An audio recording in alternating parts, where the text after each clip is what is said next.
बच्चों, कैसे आप सभी? उम्मीद करता हूँ सभी खुश होंगे। आज मैं बात करने वाला हूँ सिर्फ दो क्वेश्चंस के बारे में। ये किसी बच्चे के डाउट थे, तो उसने मुझे कमेंट सेक्शन में पूछा था, मैंने रिप्लाई किया, बट उसको फिर भी समझ में नहीं आया, तो मैंने सोचा क्यों ना इनके सॉल्यूशन बना दिए जाए। ठीक है, उसने रिक्वेस्ट की थी कि सर वीडियो बना दीजिए, तो मैं बना रहा हूँ। बट ये चीज़ें मैंने बहुत बार पहले भी बोली हुई है कि अगर आपके कोई भी डाउट्स हो आप मुझे कमेंट सेक्शन में कीजिए, बट ट्राई कीजिए कि वो डाउट्स कम 5 मोर देन 5 होने, यानी 10 के राउंड अगर होंगे, 7 है, 8 है, 10, 12, इतने डाउट्स अगर इकट्ठे आप पोस्ट करेंगे तो मेरे लिए ईजी रहेगा वीडियो बनाना, क्योंकि हर बार में एक क्वेश्चन के लिए या 2 क्वेश्चन के लिए वीडियो बनाना पॉसिबल नहीं है।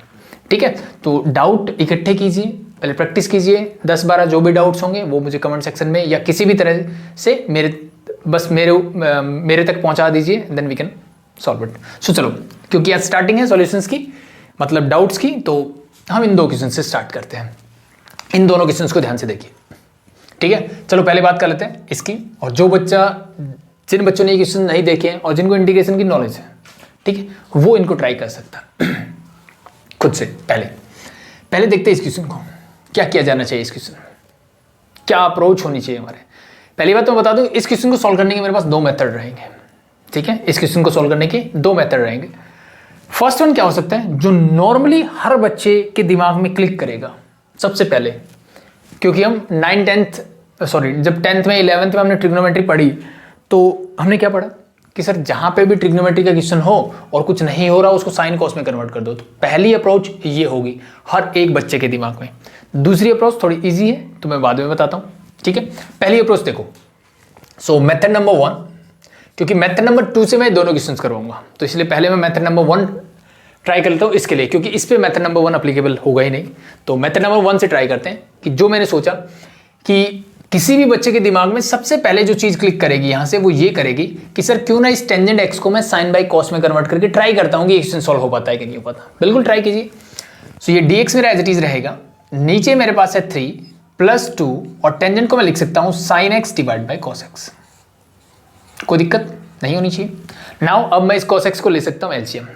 जब आप इसको एलसीएम लोगे तो क्या होगा, सो देखो ऊपर तो dx एज इट इज रहेगा आपका, नीचे आपका cos x हो जाएगा एलसीएम, और ये बन जाएगा 3 cos x + 2 sin x। I think easy. इस cos x को ले जाते हैं ऊपर, ठीक है, तो अल्टीमेटली ये कुछ ऐसा क्वेश्चन बन जाएगा मेरा। तो फाइनली ये एक टाइप ऑफ क्वेश्चन है, अगर आपको याद हो तो आप इसको आराम से अब कर सकते हैं। ठीक है कि नीचे भी साइन कॉस प्लस या माइनस मिले, ऊपर भी ऐसा ही कुछ मिल रहा है। आप बोलो सर साइन तो गायब है, तो हम जनरेट कर सकते हैं, plus sin x minus sin x करके कर सकते हैं, बट जरूरत नहीं है। ऊपर आपको cos x plus sin x, cos x minus sin x, या उल्टा मिल जाए कि sin x minus cos x मिल जाए, या sin x plus cos x मिल जाए, या फिर सिर्फ कॉस एक्स या सिर्फ साइन एक्स मिल जाए, और नीचे कॉस और साइन दोनों के फंक्शन हो। तो इस टाइप के क्वेश्चन को सॉल्व करने का तरीका क्या होता है, बहुत सिंपल है सर। मैं इस न्यूमिरेटर को इसकी फॉर्म में लिख सकता हूं, कैसे? तो इसके लिए मैं बता देता हूं सबको कि न्यूमिरेटर इक्वल टू हम लिखेंगे a times denominator plus b times dy by dx of denominator. हम न्यूमिरेटर को इस फॉर्म में लिख सकते हैं। ये फॉर्म में आ गया तो काम आपका खत्म हो गया, सॉल्व हो गया क्वेश्चन। ठीक है, तो ट्राई करते हैं। न्यूमिरेटर क्या है, आप बोलोगे sir cos x। a sir इसकी वैल्यू तो निकालनी है। डिनोमिनेटर क्या है, मैंने लिख दिया as it is, that is 3 cos x + 2 sin x plus b times dy by dx of denominator, यानी इसका डेरिवेटिव लिखना है। 3 cos x का डेरिवेटिव क्या होगा, 3 तो कांस्टेंट है, तो cos का होता है माइनस का sin x। ठीक है, plus as it is 2b as it is, और sin x का डेरिवेटिव होता है cos x। That's it. ठीक है, अब मुझे a और b की वैल्यू चाहिए। कैसे निकाल सकते हो, दोनों तरफ कोफिशिएंट्स को कंपेयर कर लो। किसके, साइन और cos के। तो अगर मैं आपसे बोलूं कि दोनों तरफ cos के कोफिशिएंट्स क्या होंगे, comparing the coefficient of cos x and sin x लिख देना। cos x का कोफिशिएंट यहां पे क्या है, यानी cos x के आगे कांस्टेंट टर्म क्या है, 1 है। यहां पे देखो, एक तो cos x ये रहा भाई, एक cos x वाली टर्म है ये। तो अगर मैं ध्यान से देखूं तो ये a अंदर जाएगा तो 3a cos x, और ये जब अंदर जाएगा b तो ये हो जाएगा प्लस का 2b cos x। यानी अल्टीमेटली मैं ये बोल सकता हूं कि 3a + 2b, और इसके साथ मैं लिख देता हूं cos x। ये cos x का क्या होगा, कोफिशिएंट। होप सो ये बेसिक चीजें आप जानते होंगे। तो इसका मतलब 1 इक्वल टू क्या आ गया, 3a + 2b। इसको बोल देता हूं equation number 1। Similarly sin x के कोफिशिएंट कंपेयर करोगे तो यहां तो sin x है नहीं, मतलब इसका कोफिशिएंट क्या होना चाहिए, 0। sin x वाली टर्म ढूंढो, एक तो ये वाली, तो a अंदर जाएगा तो ये हो जाएगा 2a, एक साइन वाली ये, तो माइनस का 3b तो -3b, that is equation number 2।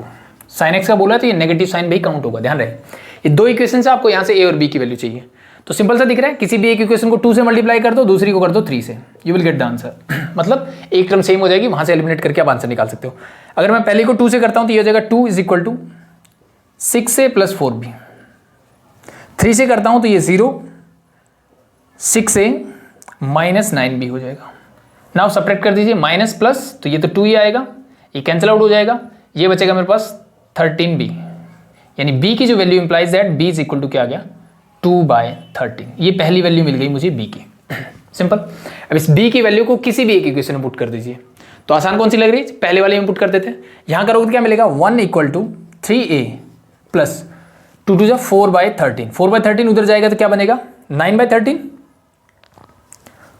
और 3 से कैंसिल आउट कर दोगे तो 3/13 इससे। ओके, तो a की वैल्यू आ गई 3/13।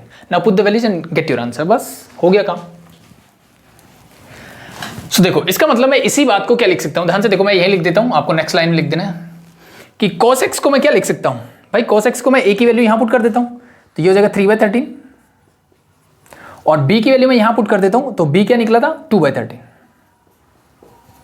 ठीक है, बस ये होगा। तो लिख दीजिए इसको। So this will become your 3/13 × 3 cos x + 2 sin x, ठीक है, प्लस 2/13 + 2/13।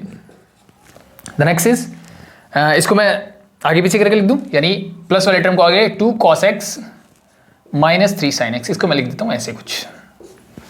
डिवाइड बाय मेरा डिनोमिनेटर एज इट इज है, तो क्या मैं इस डिनोमिनेटर को दोनों के नीचे अलग अलग लिख सकता हूं? आप बोलोगे सर बिल्कुल लिख सकते हैं, कोई प्रॉब्लम नहीं है। तो मैं इसको 3 cos x + 2 sin x लिख देता हूं, और इसके नीचे भी 3 cos x + 2 sin x। Hope so ये चीजें समझ में आ गई होगी। मैंने इस cos x को कन्वर्ट कर दिया यहां से, जो मैंने वैल्यू निकाली थी, इस वैल्यूज को मैंने रख दिया cos x की जगह।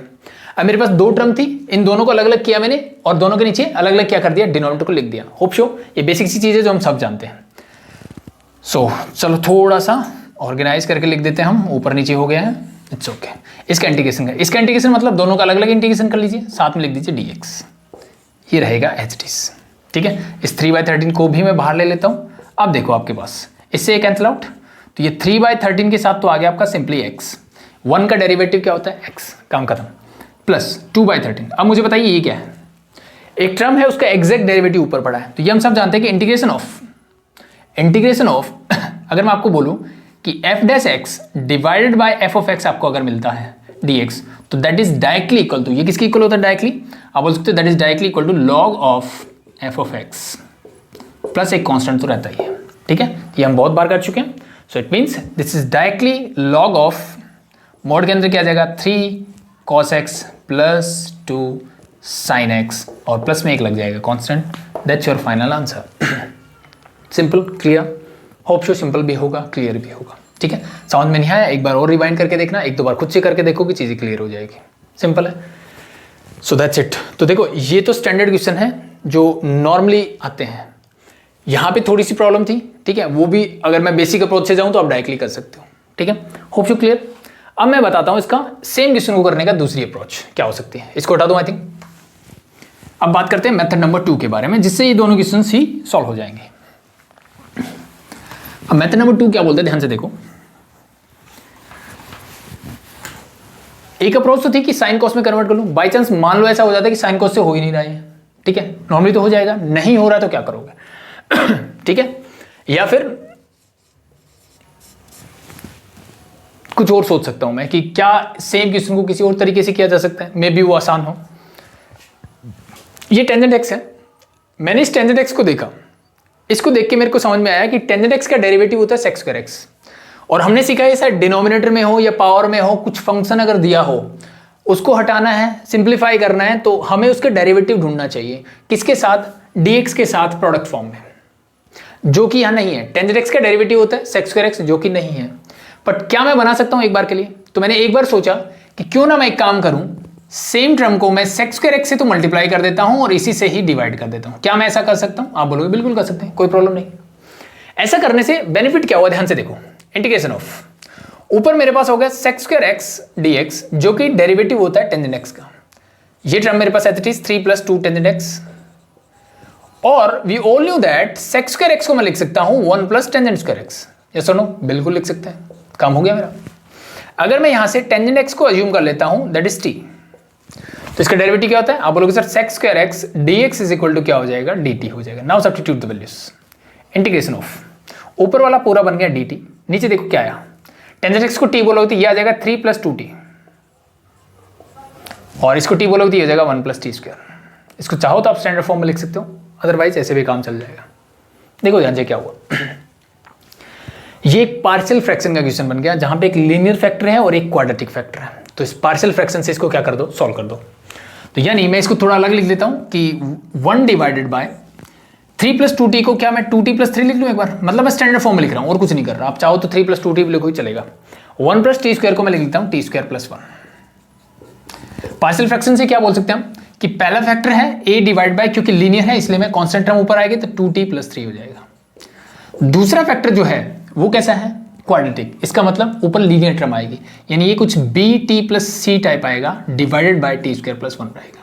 Now we need to find the value of a b c again, ठीक है? जैसा पिछले में किया वैसे दोनों तरफ एलसीएम लोगे तो एलसीएम कैंसिल आउट, तो 1 एज इट इज a के साथ आ जाएगी ये वाली टर्म यानी t² + 1 प्लस bt + c के साथ क्या आ जाएगा मेरा? ये आ जाएगा 2t + 3। अब ये क्वेश्चन जो मैं करवा रहा हूं मैं ये अज्यूम करके चल रहा हूं कि उस बच्चे ने इंटीग्रेशन को कंप्लीट किया हुआ है, ठीक है? दैट्स वाई मैं ये चीज़ें डायरेक्टली लिख रहा हूं। अगर आपको नहीं पता ये कैसे हुआ तो आप एक बार जाइए इंटीग्रेशन का वीडियो, उसका लिंक में डाल दूंगा, तो वहाँ पार्शियल फ्रैक्शंस कैसे होता है। तो लास्ट मैंने करवाया वो स्पेशल टाइप है, तो वो उसका एक कंप्लीट वीडियो उस पर बेस्ड क्वेश्चंस मैंने बनाया हुआ है, तो आप वहाँ से देख सकते हैं वो चीज़ें, ठीक है? तो ये कैसे आई? कुछ बड़ी कहानी नहीं है, दोनों तरफ मैंने एलसीएम लिया, एलसीएम से एलसीएम टोटली कैंसिल आउट हो जाएगा, तो यही टर्म आपके पास बचेगी, ठीक है? क्योंकि इसका एलसीएम क्या है? इन दोनों का प्रोडक्ट ये नीचे रखा हुआ है, तो इससे पूरा कैंसिल आउट नहीं हो जाएगा। That's it. अब मुझे निकालनी है ए बी सी की वैल्यू। तरीका क्या है? कोई भी फैक्टर पहले तो 0 हो रहा है किसी वैल्यू पे, तो मुझे दिख रहा है सर ये वाला फैक्टर जो है 3/2 पे क्या हो जाएगा? -3/2 पे 0 हो जाएगा। तो t की वैल्यू मैंने पुट कर दी। सबसे पहले मैं पुट करता हूँ put t is equal to -3/2। ये करने से पूरा 0 हो गया, यहाँ बचा, तो यहाँ से a की वैल्यू क्या आएगी? 1 इक्वल टू आप बोलोगे a इंटू 9/4 + 1, मतलब 13/4 उधर जाएगा तो a की वैल्यू क्या आ जाएगी? 4/13। पहली वैल्यू आपके पास रेडी है 4/13। b की वैल्यू और c की वैल्यू चाहिए। तो अब देखो एक काम मैं कर सकता हूँ, यहाँ पे ये वाली टर्म कभी भी 0 नहीं होगी, बट ये वाली टर्म हो सकती है। कब? जब t की वैल्यू 0। तो सबसे पहला next work is t = 0, t की वैल्यू 0 पुट कर दो, ये 1 हो जाएगा। a की वैल्यू मैं निकाल चुका हूँ, that is 4/13। 0 + 1 1, 1 into this is 4/13, simple. ये 0, ये बचा c, ये 0 3, तो मतलब ये बचा प्लस का 3c। इसको उधर लेके आओगे तो क्या बचेगा? 9/13, 9/13 3, मतलब 3/13 जो है आपका आंसर आ जाएगा c का। होप सो ये वैल्यूज तो आप निकाल सकते हो आराम से। अब बची सिर्फ मेरे पास एक वैल्यू, दैट इज b निकालना है। b के लिए कुछ भी पुट कर दो, आसान सा, तो सबसे आसान रहता है 1 पुट कर दो। तो नेक्स्ट बोलता हूँ put t is equal to 1। t को 1 रखोगे तो ये 1 हो जाएगा, इज इक्वल टू a की वैल्यू 4/13 एज इट इज रहेगी, एंड 4/13 1 रखोगे तो 1 + 1 2, यानी ये हो जाएगा 8/13। b को 1 रखा तो प्लस में ये आएगा मेरे पास b प्लस c की वैल्यू मैं निकाल चुका हूँ 3/13, और जब यहाँ 1 रखोगे तो 2 + 3 दैट इज 5। 1 - 8/13 ये इधर जाएगा तो ये बचेगा 5/13। इस 5 से 5 को कैंसिल आउट कर दीजिए, b की वैल्यू क्या आ जाएगी? -2/13, simple, that's it. Now put the values and solve it. इसका मतलब अल्टीमेटली इस बात को मैं क्या लिख सकता हूँ, क्योंकि अंदर जो लिखा हुआ है उसका मतलब ये है, और a की वैल्यू क्या है? a की वैल्यू है 4/13। b की वैल्यू क्या है? b की वैल्यू मुझे मिली -2/13, और c की वैल्यू मुझे क्या मिली? 3/13। दैट्स इट, बस इसका इंटीग्रेशन करो या फिर उसका इंटीग्रेशन करो, एक ही बात है। तो मैं इसको लिखता हूँ that is equal to integration of, अलग अलग लिख देता हूँ। 4/13 कॉन्स्टेंट है, मैंने बाहर लिख दिया, integration of 1 divide bye 2t + 3, साथ में लिख दीजिए dt प्लस। अब वहां से एक काम मैं कर सकता हूं कि 3/13 तो बाहर ही निकाल, सॉरी 1/13 बाहर निकाल लेते कॉमन। इंटीग्रेशन ऑफ अंदर क्या बचेगा? आप बोलोगे 2t माइनस का वो भी, और प्लस में हो जाएगा 3 डिवाइडेड बाय क्या हो जाएगा? t² + 1। इसका इंटीग्रेशन अलग से करना है। तो ये तो बहुत ही शानदार 1 डिवाइड बाय ax + b वाली फॉर्म है, ठीक है? तो ये तो डायरेक्टली हो गया 4/13 इंटू क्या हो जाएगा? log ऑफ जो भी डिनोमिनेटर में है 2t+3 और t के साथ 2 एक्स्ट्रा है तो वो डिवाइड में 2 आ जाएगा, प्लस 1/13 एज इट इज। अब ध्यान से देखो यहाँ पे t² + 1 का डेरिवेटिव होता है 2t, ऊपर रखा हुआ है, अलग अलग कर दो इन दोनों को फटाफट से। तो यानी integration of -2t divide by t² + 1, इसको मैं अलग लिख देता हूँ, प्लस 3 डिवाइड बाय t² + 1, इसको मैं कर देता हूँ अलग। तो इन दोनों का इंटीग्रेशन अलग अलग लिख दो, दोनों के साथ लगा दो dt। ये 1/13 ध्यान रहे दोनों के साथ है, ठीक है, इसलिए मैंने ये ब्रैकेट लगाई है। Now solve it and you will get your answer. 2 × 4, तो ये 2/13 log ऑफ 2t + 3 प्लस 1/13 को साथ में दोनों से मल्टीप्लाई कर दूंगा। तो ये देखो इसका एग्जैक्ट डेरिवेटिव ऊपर है, थोड़ी देर पहले मैंने फॉर्मूला बताया कि fx नीचे है और उसका डेरिवेटिव एग्जैक्टली ऊपर है, ये माइनस साइन यहाँ जाएगा, माइनस का 2/13 log ऑफ क्या बन जाएगा t² + 1, खत्म। ये डायरेक्टली मेरा पका पका है, 13 उधर जाएगा, 3/13 that become your tangent inverse t, और प्लस में मेरा कांस्टेंट आ जाएगा c, दैट्स इट। तो ये मेरा आंसर आ गया। अब t की वैल्यू बस मुझे सब्स्टिट्यूट करनी है ना, I will get my answer, that's it, ठीक है। तो उसके लिए काम करते हैं, ये वाला पोर्शन हम हटा देते हैं और वैल्यूज पुट कर देते हैं, थोड़ा सिंप्लीफाई करना पड़ेगा। सो देखो क्या हुआ, t क्या है मेरा, मैंने टेंजेंट x तो हर जगह पे रख देते हैं, ये 2/13 एज इट इज रहेगा, log ऑफ अंदर क्या आएगा 2 टेंजेंट x + 3, ठीक है, माइनस 2/13 log ऑफ टेंजेंट² x + 1, मैं सिर्फ कुछ नहीं कर रहा, मैं सिर्फ t की वैल्यू रख रहा हूं, प्लस 3/13। अब ध्यान से देखो ये है tangent inverse t, tangent x अगर t है इसका मतलब x = क्या हो जाएगा टेंजेंट इनवर्स t। अब यहाँ पे ये नहीं सोचना कि क्या इसकी मतलब डोमेन रेंज में पढ़ रहा है कि नहीं, कुछ नहीं सोचना, डायरेक्टली लिख दो। क्यों, ये मैंने बहुत बार बताया है कि जब भी आपके क्वेश्चन में ऐसे मेंशन नहीं होता है तो मुझे मान के चलना है कि ये इसकी प्रिंसिपल वैल्यू ब्रांच में है, दैट्स इट। तो इसका मतलब मैं इसको डायरेक्टली लिख सकता हूँ x और प्लस में एक कांस्टेंट c। इन चीज़ों को आप सिंप्लीफाई कर सकते हो। टेंजेंट स्क्वायर x + 1 क्या होता है, आप बोलोगे sec² x, इस स्क्वायर को इधर ले आओ तो ये हो जाएगा 4 अल्टीमेटली। अब देखो 2/13 स्क्वायर था क्या, कहीं 2 आ गया था, 2/13 था वो, दिस इज 2/13।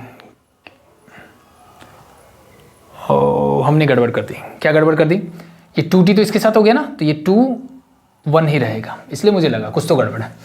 अगर ये 1 रहेगा, ठीक है, तो 1/13 समझ में आया, 1 क्यों रहेगा, क्योंकि इसका एग्जैक्ट डेरिवेटिव ये रहा, इस टर्म का एग्जैक्ट डेरिवेटिव ऊपर बैठा है, ठीक है, ये माइनस सिर्फ बाहर आया था, 2 बाहर नहीं आएगा, तो ये कुछ ऐसा 1/13 log ऑफ t² + 1 रहेगा, 3/13 टेंजेंट इनवर्स t। सो अब देखो 2/13 इसको ले लो कॉमन पहले, तो ये कुछ ऐसे हो जाएगा। Now you can say log m - log n, log की प्रॉपर्टी लगा दो, 2/13 ये हो जाएगा आपका log of 2 tangent x + 3 divided by sec x, ठीक है, और प्लस में 3/13 x + c, hope so as it is. अब इसको साइन कॉस में चलो, अगर आपको चाहते हो कि मैं लास्ट वाला आंसर ढूंढ लूँ, ठीक है, तो उसके लिए क्या करना पड़ेगा, साइन कॉस में कन्वर्ट कर दो, काम खत्म, वही तो आंसर था आपका, इसको साइन कॉस में कन्वर्ट कर दो, that's your answer, simple, hope so simple and clear, that's it. चलो नेक्स्ट देख लेते हैं, क्वेश्चन नंबर 2, एग्जैक्टली जो हमने सेकंड मेथड किया क्वेश्चन नंबर 1 में, सेम ऐसा ही, नीचे टेंजेंट दिखा। देखो अब यहाँ पे कॉम्प्लिकेशन होगी अगर मैं इसको साइन कॉस में कन्वर्ट करता हूँ तो, क्योंकि sine square x cos square x आएगा, ऊपर कॉस स्क्वायर एक्स चला जाएगा, ठीक है, तो दिक्कतें बढ़ने वाली हैं। तो बेटर क्या है, बेटर वही सर, टेंजेंट को देखा मैंने और मेरे दिमाग में आया कि क्यों ना मैं सेक स्क्वायर एक्स से मल्टीप्लाई और सेक स्क्वायर एक्स से ही डिवाइड कर दूँ, और ये थॉट आपके दिमाग में आना ही चाहिए जब भी आप टेंजेंट को देखो। सबसे पहले ये आना चाहिए, फिर आना चाहिए कि साइन कॉस में कन्वर्ट कर लूँ क्या, नहीं हो रहा था, क्योंकि हमने सीखा हुआ है कि जब कुछ नहीं हो रहा तो साइन कॉस में करना है, ठीक है। So the first approach is this one, but last question आपने देखा कि इस अप्रोच से थोड़ा लेंथी हुआ, आई थिंक पहले वाली अप्रोच थोड़ी इजी थी, तो वो एक्सपीरियंस के साथ आपको आ जाएगा। सॉल्व करते हैं एज यूजुअल जैसे हम पहले कर रहे थे।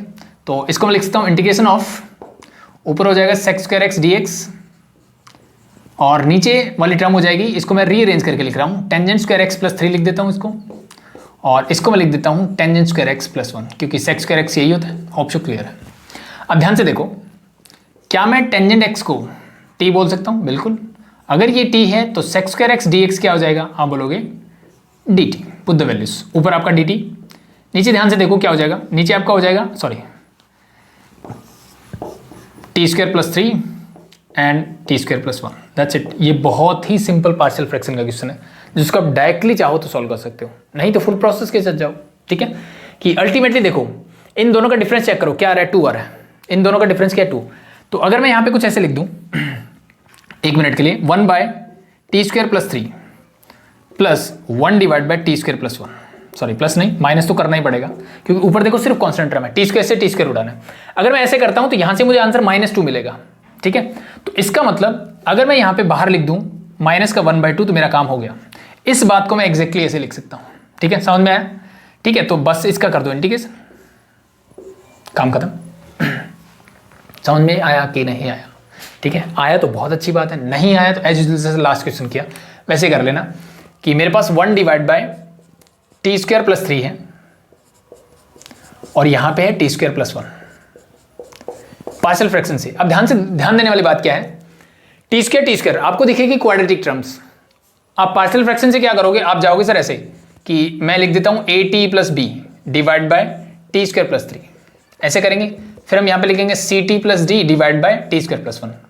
बट ये अप्रोच लंबी है, यहां से ए और सी की वैल्यू क्या मिलने वाली है, 0। क्यों मिलने वाली है ऐसा, क्योंकि ए और सी कैसे पता लगा कि ए और सी की वैल्यू 0 मिलने वाली है? ध्यान से देखो, अगर ए और सी 0 नहीं हुए तो जब आप मल्टीप्लाई करोगे, जब आप इसका एलसीएम लोगे तो टी स्क्वायर और सी टी मिलकर टी क्यूब वाली टर्म देगी।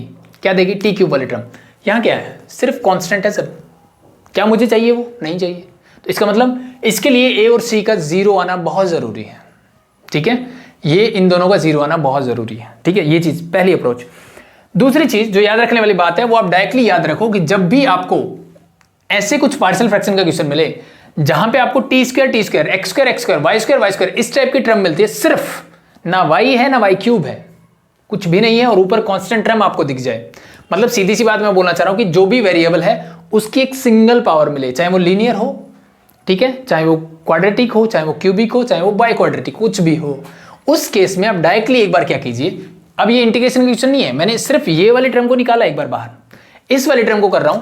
तो अगर मैं यहां पे टी स्क्वायर को 1 मिनट के लिए y रख देता हूं तो ये I think 1 divide bye y plus 3 and y plus 1, ये कुछ ऐसा बन के खड़ा बन जाएगा। बिल्कुल इसी बात को मैं लिखता हूं a divide by y plus 3 और b divide by y plus 1। जो बच्चे टाइम बचाना चाहते हैं ये लिखने की जरूरत नहीं, डायरेक्टली यहां से कर लेना, ठीक है।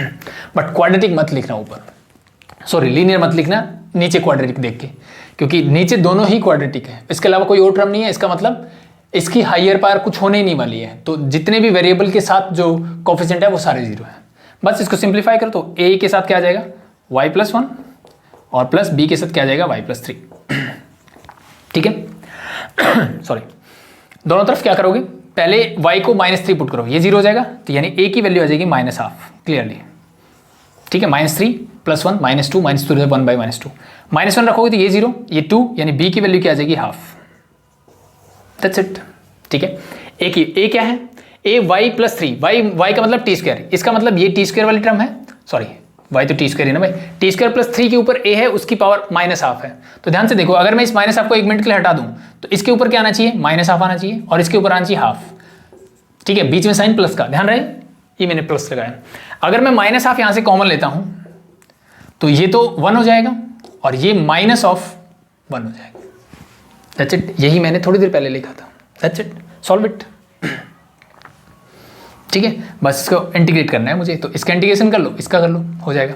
ये क्या स्टैंडर्ड फॉर्मूला है सर, -12 a का काम कर रहा है √3, ये √3 का स्क्वायर है, तो स्टैंडर्ड फॉर्मूला है टेंजेंट इनवर्स x वाला, तो ये 1/a यानी 1/√3 टेंजेंट इनवर्स x यानी t है यहाँ पे डिवाइड बाय √3, फिर क्या होगा माइनस टेंजेंट इनवर्स t और प्लस एक कांस्टेंट c। अब t की वैल्यू वापस से रख दो भाई, ठीक है। तो अब देखो मैंने टेंजेंट x को t बोला, टेंजेंट इनवर्स t क्या हो जाएगा, दैट इज x, तो ये तो सिंपली x हो जाएगा और यहाँ पे टेंजेंट की वैल्यू रख दो यानी टेंजेंट x रख दो, दैट्स इट, ठीक है। ये फर्दर सिंप्लीफाई करने की जरूरत नहीं, इतना छोड़ सकते हो, that's your answer. Hope so simple है, क्लियर है, चीज़ें समझ में आई कैसे क्या करना है। तो नेक्स्ट टाइम जब भी डाउट हो एटलीस्ट 5 to 6 ट्राई करो, 10 के अराउंड डाउट होने चाहिए, थोड़ा 1-1.5 घंटे का वीडियो बनना चाहिए, ठीक है। सो मिलते हैं नेक्स्ट वीडियो में, तब तक के लिए बाय बाय।